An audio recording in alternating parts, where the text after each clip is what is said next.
তুমি কেন সরাসরি বলছো না? তুমি বিশ্বাস করো আমি এর পেছনে হাত রেখেছি, তাই না?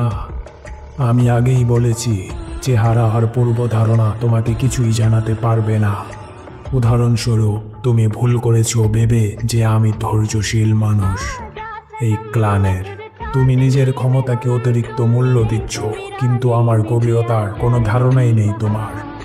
আর এখন তোমাকে দেখো, ময়লার আচ্ছন্ন, সংগঠনের প্রতি আচ্ছন্ন, আমাদের বংশের প্রতি আচ্ছন্ন। একটি আশার বাধ্যবাধকতা যা আমাদের আসক্ত করে। এতে কেবল আমাদের ক্ষমতা সীমাবদ্ধ করে এবং ফলস্বরূপ আমাদের ভয় করে, যা তুমি বোঝো না। আমার নিজস্ব দায়িত্ব আছে পরবর্তী লেভেলে পৌঁছানোর জন্য।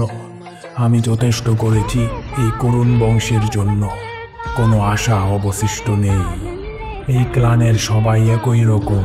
তোমরা তুচ্ছ জিনিসেও মনোযোগ দাও, আর সবচেয়ে গুরুত্বপূর্ণ জিনিস হারিয়ে ফেলো। অবজ্ঞতার এই কুয়াশা পরিবর্তন অসম্ভব।